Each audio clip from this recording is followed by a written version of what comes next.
To nuke, or not to nuke? I've been thinking about this for a while now, and I thought I would put this question out there for others to ponder. Are the words and actions of our leaders pushing us closer or further away from nuclear war? What do you think?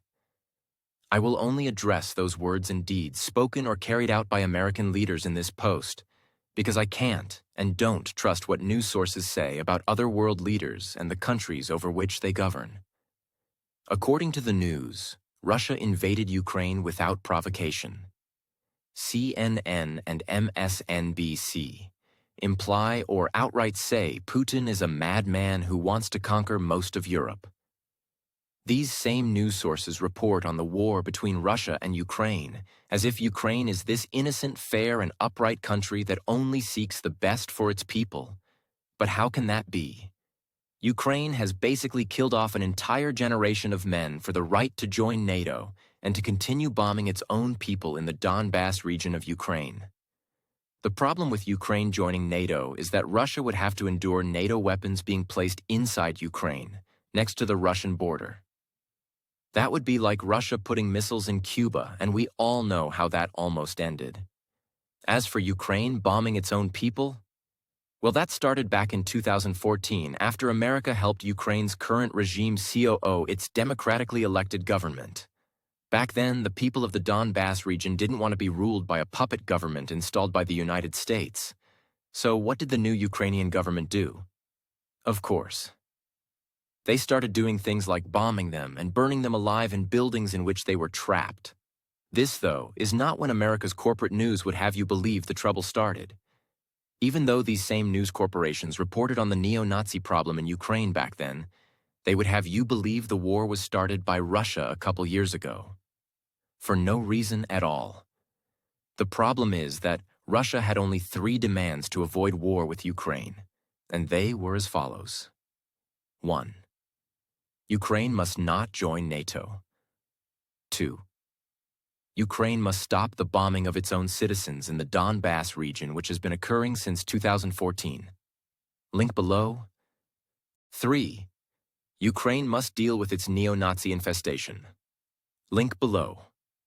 Initially, there was an agreement to stop the Donbass war, which European leaders have admitted was a way to get Russia to let down its guard, and there were talks of peace to avoid a war between Russia and Ukraine until the British Prime Minister Boris Johnson told Ukraine not to accept it.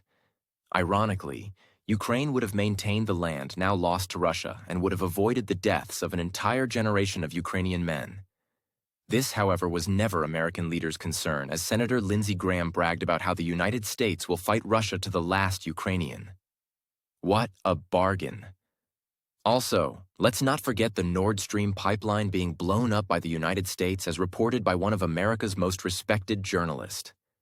Sanctions, proxy wars, endless verbal attacks, and more, all aimed at Putin. Do these sound like actions that will move America and the world away from nuclear war? This sounds more like slapping the high school bully until he reacts, except that America is the bully in this analogy. So, America sends hundreds of billions of dollars in weapons to Ukraine, while more Americans become homeless and starve due to manufactured scarcity. All this while America's leaders declare that Russia wants to conquer Poland and other European countries. Now put this against the backdrop of Joe Biden not talking to Putin in an effort to stop the war, most likely because he would be labeled a Putin puppet or apologist. And add Biden's rhetoric about how Putin is an existential threat and all trends point towards nuclear war, not away from it. Then there's China. Once America's manufacturing partner, China has also become a threat to America by asserting its will over Taiwan, a country recognized international as a territory of China. Even the United States recognizes China's claim over Taiwan, but U.S. leaders like Nancy Pelosi brazenly defy this claim, regardless of the possibility of war. So that's 2 countries with nuclear capabilities that the U.S. seems intent on provoking. Please let me know what evidence you have that suggests America is trending away from nuclear annihilation. Until then, maybe we shouldn't be poking so many bears. Maybe a reminder would be appropriate here.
EyeOpener10032024.